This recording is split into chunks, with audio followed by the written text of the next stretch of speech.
హ్రీంకారాసనగద్భితానలసికాం సౌహ క్లీం కళాం బిభ్రతీం సౌవర్ణాంబరధారిణీం వరసుధాధౌతాం త్రినేత్రోజ్వలాం వందే పుస్తకపాశమంకుశధరాం స్రగ్భూషితాముజ్వలాం త్వాం గౌరీం త్రిపురాం పరాత్పరకలాం శ్రీచక్రసంచారిణీం.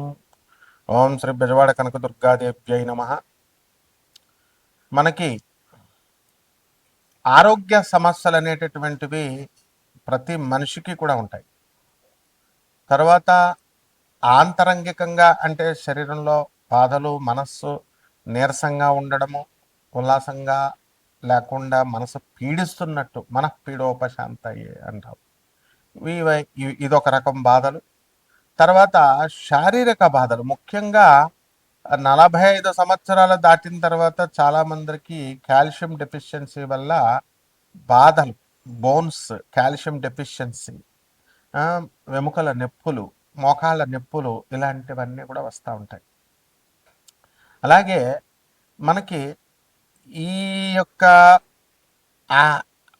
గొంతుకులో కూడా మనకి గొంతుకు నొప్పి ఎక్కువగా మాట్లాడడం వల్ల మనకి ఆయుర్దాయం తగ్గిపోద్ది అనేటటువంటి విషయం చాలామందికి తెలియదు. బడబడా మాట్లాడుతూ ఉంటారు, వాగుడుకాయ అంటారు. ఇవన్నిటిని కూడా ఎందువల్ల వస్తుందంటే, చిన్నప్పుడు కొంతమంది పిల్లల్ని చూస్తే బాగా ఎక్కువ మాట్లాడుతూ ఉంటారు, తర్వాత స్లోగా పెద్దవాళ్ళు అయిన తర్వాత కంట్రోల్ అయిపోద్ది. ఇవన్నీ ఏంటంటే జాతక దోషాలు. మన శరీరంలో వచ్చేటటువంటి ఇవన్నిటిని దోషాలని, రుగ్మతల్ని తొలగించేటటువంటి దేవత శాకిని దేవత. ఇప్పుడు మనకి ఈ అమ్మవారు శాకిని, ఢాకిని, హాకిని, ఈ పేర్లు విన్నారు మనం. ఇవన్నీ ఏమిటి అని అంటే, ఈ శాకిని దేవత మనకి మన శరీరంలో ఉన్నటువంటి షట్చక్రాలు ఉంటాయి. ఆ షట్చక్రాలలో మనకి పనులు అవ్వాలంటే షట్చక్ర సాధన చేసుకోవాలంటే మెడిటేషన్ క్లాసులకి వెళ్ళి మెడిటేషన్ చెప్తే ఇలా కూర్చుంటే అలా అయిపోవు. అదంతా మామూలు ప్రాసెస్ కాబట్టి చెప్తారు. అది నీ సాధన, నీకు స్కూల్కి వెళ్ళిన ప్రతి ఒక్కడు పాస్ అయిపోతున్నాడా, ప్రతి ఒక్కడు కలెక్టర్ అయిపోతున్నాడా? కొన్ని కోట్ల మంది చదువుతుంటే అందులో 1% కూడా అవ్వరు. కాబట్టి ఇదే రకంగా సాధన అందరూ చేస్తారు, కానీ ఈ సాధనలో అందరికీ కూడా సిద్ధి రావడం అనేది అసంభవం. ఎందుకంటే ఒక నిమిషం వీడియో చూస్తున్నారు, నిమిషం చూసిన తర్వాత ఓపిక ఉండదు, ఇలాగా నెక్స్ట్ వీడియోకి వెళ్ళిపోవాలి. ఆ ఓపిక తక్కువ కూడా మీలో శరీరంలో ఓపిక లేకపోవడం కూడా జాతక దోషం.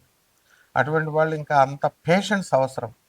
శాకినీ దేవత వీళ్ళందరూ కూడా మనల్ని పరీక్షిస్తూ ఉంటారు. కాబట్టి ఇటువంటి ఆ యొక్క శాకినీ అమ్మవారి యొక్క సాధన చేసుకోవడం వల్ల మనకి ఈ యొక్క కష్టాలు అనేటటువంటివి మనకు తొలగిపోతే ఇది తాంత్రిక, అత్యంత శక్తివంతమైనటువంటి తాంత్రిక సాధన ఇది. దీన్ని కొండలిని శక్తి ఏమవుతుందంటే జాగృతమవుతుంది. మానసికంగా మన శారీరక ఆరోగ్యం మనకి మెరుగుపడుతూ ఉంటుంది. అలాగే వీటిలన్నిటిని కూడా బ్యాలెన్స్ చేస్తుంది, రెగ్యులేట్ చేస్తుంది. కాబట్టి ఈమె దేవత, ఈమె ఎవరంటే దుర్గాదేవి యొక్క అసిస్టెంట్. కాళికామాతను పూజిస్తుంది, దుర్గామాతను పూజిస్తుంది ఈ శాకిని. తర్వాత వీళ్ళంతా కూడా ఏంటంటే ఉగ్రదేవతారాధన చేసి వాళ్ళు మనకందరికీ కూడా శక్తులను సంపాదించి ఆ యొక్క మనకి అందుబాటులో మానవుడికి బాధలు తొలగించడానికి ఉన్నటువంటి దేవతలు, అత్యంత తేలికైనటువంటి దేవతలు ఈ శాకిని, డాకిని వీళ్ళు. అయితే వీళ్ళందరూ కూడా మనకి ఏం చేస్తామండి మనము అని అంటే, మనం భయపడతాం. ఫస్ట్గా ఈ దేవతలను మనం సాధన చేయడానికి భయపడతాం, కానీ పనులు మాత్రం తొందరగా అయిపోవాలి. షార్ట్ కట్ మెథడ్స్లో కావాలా, ఎలా అవుతాయి? కాబట్టి మనము ఏం చేయాలంటే, యోగ్యమైనటువంటి ఒక గురువు యొక్క మార్గదర్శకత్వంలో దీన్ని మనం సాధన చేయాలి. మేమంతా కూడా మా గురువు గారు అయినటువంటి రామలింగ సిద్ధాంత్ గారు, అలాగే పురాణమఠ రాధాకృష్ణమూర్తి గారు, బులుసు ఉదయ భాస్కరం గారు రాజమండ్రి, వీళ్ళంతా, అలాగే దువ్వ దగ్గర రెడ్డిచర్ల సిద్ధాంత్ గారు అయినా, రామలింగ సిద్ధాంత్ గారు తుమ్మలం రాజమండ్రి, అలాగే చంద్రస్వామి, ఇలాంటి తాంత్రికుల దగ్గర అంతా సాధన చిన్నప్పటి నుంచి చేసి ఉన్నాం. కాబట్టి మరి ఈ యొక్క బాధలు తొందరగా మీకు తొలగిపోవడం కోసం ఈ సాధనలు అనేటటువంటి చాలా పట్టుదలతో చేసుకోవాలి, నమ్మకంతో చేసుకోవాలి. ఏదో సరదాగా జాతకాలు దానంతకై మారిపోవాలని అనుకోవడం, సీరియస్నెస్ ఇస్ వెరీ ఇంపార్టెంట్. అలా అనుకుంటే మారిపోవన్నమాట జాతకాలు. కాబట్టి ఇవన్నీ కూడా సాధనలో సీరియస్నెస్ ఉండాలి. కాకపోతే మరి అందరూ చేయలేరు కాబట్టి జనరల్‌గా ఈ దానాలు చేయండి, ఈ నువ్వుల దానాలు, మినుముల దానాలు అని చెప్తా ఉంటాం. అలా కాకుండా ఎవరైతే మీరు సీరియస్‌గా మీకు పనులు అవ్వడం లేదు, లేకపోతే మీకు గవర్నమెంట్‌లో పనులు ఆగిపోతున్నాయి, మైన్స్ ఆగిపోతున్నాయి, గవర్నమెంట్ పాలిసీస్ వల్ల ఇబ్బందులు పడుతున్నారు, శత్రు బాధలు ఉన్నాయి, పిల్లలు లేనటువంటి వాళ్ళకి పిల్లలు కలగడం లేదు, అలాగే పెళ్ళిళ్ళు కావడం లేదు, వే ఇంక ఇవే ఉంటాయి ఆర్థిక ఇబ్బందులు, ముఖ్యంగా అప్పుల బాధలు, ఇవన్నీ కూడా ఉంటాయి. ఇవన్నీ కూడా హైయర్ ఎనర్జీస్ అయినటువంటి దుర్గమ్మ, కాళికాదేవి తీరుస్తారు కానీ చాలా టైం పడుతుంది. అవి ఆ ప్రైమ్ మినిస్టర్, ప్రెసిడెంట్, అలాగా ప్రెసిడెంట్ ఆఫ్ ఒక కంట్రీ లాగా ప్రోటోకాల్ ఉంటుంది. వీళ్ళైతే చిన్నవాళ్ళు కాబట్టి వెంటనే మీకు చేసేయడానికి అవకాశాలు ఉంటాయి. కాబట్టి ఈ యొక్క విశుద్ధ చక్ర సాధన, మూలాధార చక్రం దగ్గరే చక్ర సాధన, మీలో మీకే ఆ శక్తి వచ్చి, ఆ విజ్డమ్ వచ్చి, మీకు ఆ జ్ఞానం వచ్చి, మీరు ఆ పని ఎలా చేసుకోగలుగుతారు అనేటటువంటి శక్తులను ప్రసాదించే దేవతలు వీళ్ళు. కాబట్టి కోటాను కోట్ల మంది కామన్ ప్లాట్ఫారం మీద ఈ యొక్క శక్తులు ద్వాదశ రాశుల వారిని ఎలా ప్రభావితం చేస్తాయి, జాతకాలు ఈ టైంలో ఎలా ఉంటాయో మనం చెబుతాం. కానీ విశేషించి మీ డేట్ ఆఫ్ బర్త్ ఇవి ఉన్న వాళ్ళకి మాత్రమే మనము ఏం చేస్తామంటే ఇవి నన్ను సంప్రదించండి, అపాయింట్మెంట్ తీసుకొని డెఫినెట్గా మనము వీళ్ళకి తప్పకుండా మనం వీళ్ళ యొక్క పర్సనల్ ప్రాబ్లమ్స్ని మనం సాల్వ్ చేస్తాం. అలాగే ఈ ద్వాదశ రాశుల వారికి కూడా ఎలా వీళ్ళకి అందరికీ కూడా ఒక్కొక్క రాశి వారీగా వీళ్ళ ప్రభావం, శాకిని డాకినీలు ఎలా మీకు సహాయపడగలుగుతాయి, ఇవన్నీ కూడా మనం చెప్దాం. కర్కాటక రాశి, ఈ కర్కాటక రాశి వారికి అందరికీ కూడా మనకి ముఖ్యంగా రాహు వేధిస్తున్నాడు. దీనివల్ల హాలూసినేషన్స్లో బ్రతకడము, అలాగే మా ఉన్మాదము, కొంతమందికి కలగడము, పిచ్చి ఇవన్నీ ఉండడము, భూత ప్రేత పిశాచ బాధలు ఉన్నటువంటి వాళ్ళు కూడా ఈ కర్కాటక రాశిలో ఉన్నారు.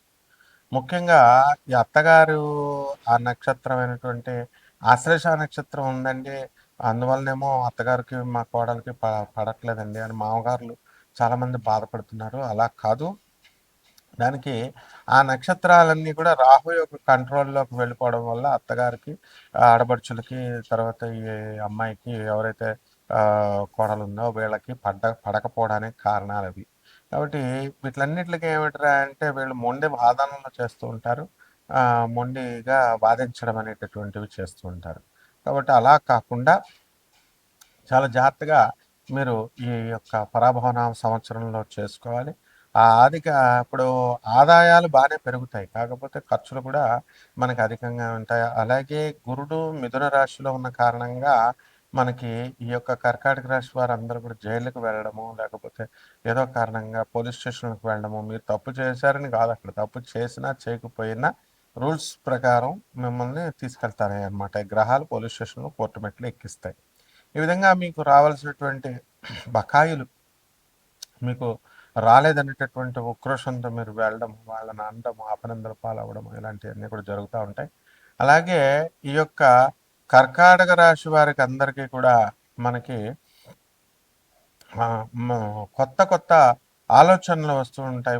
మీరు ప్రతి పని కూడా ఒకటికి 2 సార్లు చాలా ఓపికగా మీరు చేయాల్సినటువంటి అవసరం ఉంది. కాబట్టి ఏదో ఊహల్లో విహరించకుండా నాకు చాలా బాగుంటుంది, నాకు జాతకం చాలా సక్సెస్ఫుల్ అవుతుంది అనేటటువంటివి జరగవు ఇక్కడ. ప్రాక్టికల్గా వెరీ హార్డ్ వర్క్ చేస్తూ ఉండాలి. కేవలం గ్రహాలు మారిపోయినంత మాత్రాన మీకు సక్సెస్ అనేటటువంటిది మీకు రాదు. కాబట్టి ఈ యొక్క రాశి వారందరూ కూడా విద్యార్థులు మనం తీసుకున్నప్పుడు వీళ్ళు పరీక్షల్లో వీళ్ళు ఎక్కువగా కష్టపడాలి, లేకపోతే ఫెయిల్ అయిపోయేటటువంటి అవకాశాలు ఉన్నాయి. అలాగే మార్కులు కూడా మీరు బాగా రాసినప్పటికీ కూడా వాల్యుయేషన్ చేసేటటువంటి వాళ్ళందరూ కూడా తక్కువ మార్కులు వేయడం, ఇలాంటివన్నీ కూడా జరిగినాయి. కాబట్టి ఈ రాశి వారికి అందరికీ కూడా మనము మీడియా రంగంలో ఉన్నటువంటి వాళ్ళకి అందరికీ కూడా మనము సక్సెస్ఫుల్గా మనం ముందుకెళ్ళడం అనేటటువంటివి జరుగుతాయి. ప్రమోషన్స్ రావడానికి అవకాశాలు ఉన్నాయి. కాబట్టి ఈ రాశి వాళ్ళు అనేకమైనటువంటి దేవాలయాలు ఇవన్నీ కూడా వెళుతున్నారు. ఏదో ఆ దేవాలయాలు ఎవరు కూడా దేవుడి మీద భక్తితో కాదు, మన పనులు అవ్వాలనేటటువంటి ఉద్దేశంతో అలా అవ్వవు.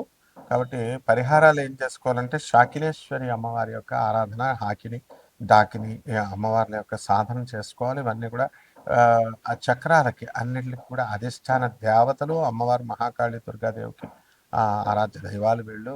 వాళ్ళు వాళ్ళని పూజిస్తారు. అమ్మవారికి దుర్గాదేవికి కాళికాదేవికి అసిస్టెంట్స్ వీళ్ళు. కాబట్టి తొందరగా మీకు రావడానికి అవకాశాలు ఉంటాయి ఫలితాలు. బెల్లం ముక్క నివేదనం మా బయట యూట్యూబ్లో చెప్తున్నట్టుగా పిచ్చి పిచ్చిగా మాంసాలు గేవసాలు నాన్ వెజిటేరియన్లు ఏ దేవతకి పెట్టక్కర్లేదు. అసలు మహాకాళి దుర్గాలే తీసుకోరు. కాబట్టి ఎవరికైతే మీకు నిజంగా సమస్యలు ఉన్నాయో ఆ సమస్యలు ఉన్నవాడు మీకు మీరు చేసుకోవాలి. వేరే వాళ్ళ సలహాలతో కాదు. వేరే మీరు మీరు చేసుకున్నాను అనుకునేటటువంటి వాళ్ళందరూ కూడా నన్ను సంప్రదించవచ్చు. ఈ సాధన చేసుకోవడం ద్వారా బ్రహ్మాండంగా ఉంటుంది. శుభమస్తు.